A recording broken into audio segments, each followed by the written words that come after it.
Buildings కానీ ఇవన్నీ కూడా కొత్త కొత్తగా కనపడుతున్నాయి. ఊళ్ళోకి వెళ్తే ఏంట్రా బాబు ఇలా మార్పు అని చూస్తే ఉంది. పవన్ కళ్యాణ్ గారు బాగా చేస్తున్నారు. పంచాయతీ నిధులు సక్రమంగా వస్తున్నాయి. పంచాయతీ నిధులు బాగా వస్తున్నాయి. ఎందుకంటే గత జగన్మోహన్ రెడ్డి గారి పరిపాలన ఉన్నప్పుడు పంచాయతీలని నిర్వీర్యం చేసేసి వాలంటీర్లతో పరిపాలన సాగించాడు. పంచాయతీ ప్రెసిడెంట్కి కానీ మెంబర్లకు కానీ ఎలాంటి అధికారాలు లేవు. తర్వాత గుర్తింపు లేకుండా పోయింది.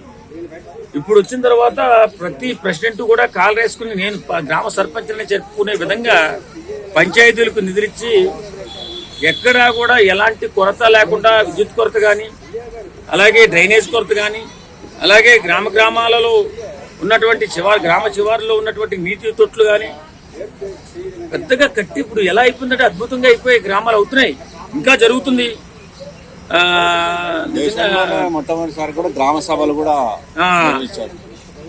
ఇప్పుడు దేశంలోనే 5వ స్థానంలో 5 బహుమతులు సంపాదించినటువంటి ఏకైక వ్యక్తి పంచాయతీరాజ్లో పవన్ కళ్యాణ్ గారు ఒకరే. చాలా చక్కగా చేస్తున్నాడు. చాలా ఆనందంగా ఉంది. ఎందుకంటే అలాగే ఉండాలి పరిపాలకుడు. ఇలాంటి వ్యక్తులను చూసి, పవన్ కళ్యాణ్ లాంటి వ్యక్తులు చూసి ఇంకో 10 మంది నాయకులుగా తయారవ్వాలి. ఎందుకంటే చాలా మంది జీవితాంతం కష్టపడి ఎంతో సంపాదించి సేవా కార్యక్రమాల్లోకి వెళదామని ఆలోచించే వ్యక్తులు మనలో చాలా మంది ఉన్నారు.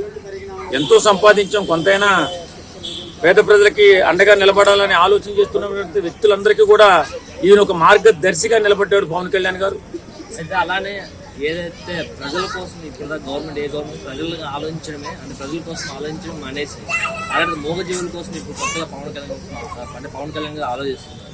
మరి అదే కదా, ప్రతి ఒక్కరు పవన్ కళ్యాణ్ గారిని దేవుడు అనడానికి కారణం కూడా అదే, ఈ ఆలోచనలే. అదే కాకుండా ఏదైనా అవసరం ఉందంటే సొంత డబ్బులు తీసుకుని సొంత డబ్బులు ఖర్చు పెట్టి చేసే నాయకుడు ఎవరున్నారండి ఇప్పుడు? పవన్ కళ్యాణ్ గారు తప్ప. ఈ మధ్యకాలంలో రాజకీయ నాయకులు దోపిడీలు చేసుకుంటూ 100 కోట్లు ఖర్చు పెట్టామా, 1000 కోట్లు సంపాదించామా అనే ఆలోచన కలిగినటువంటి దుర్మార్గమైన నాయకులు ఎక్కువ మంది ఉన్నారు. కానీ పవన్ కళ్యాణ్ గారి లాంటి నాయకులు చాలా కొద్ది మంది ఉన్నారు. వాళ్ళందరికీ కూడా దిక్చూసిలా ఈవేళ పవన్ కళ్యాణ్ గారు దేశానికే కనపడుతున్నాడు. కాబట్టి అలాంటి మహానుభావులు రావాలి. గ్రామాలు పల్లెలు కూడా ఆకలితో ఏ ఒక్కరూ కూడా పడుకోకూడదు, అలాగే మూగజీవాలు కూడా ఇబ్బంది పడకూడదని ఆలోచన చేసినటువంటి ఒక గొప్ప నాయకుడు, మంచి మనసున్న వ్యక్తి మా పవన్ కళ్యాణ్ గారు. ఇలాంటి ఆలోచన చేస్తూ ఇంకా ముందుకెళ్లాలని, దేశంలో ప్రతి ఒక్కరూ కూడా ఆయన్ని ఆదర్శంగా తీసుకుని ముందుకెళ్లే సూచన కనపడుతుంది. చాలామంది ఆంధ్రప్రదేశ్ వెళ్ళి గ్రామీణాభివృద్ధి శాఖను ఒకసారి పరిశీలించరండి అని చెప్పుకునే విధంగా తయారయ్యారు. చాలా సంతోషం.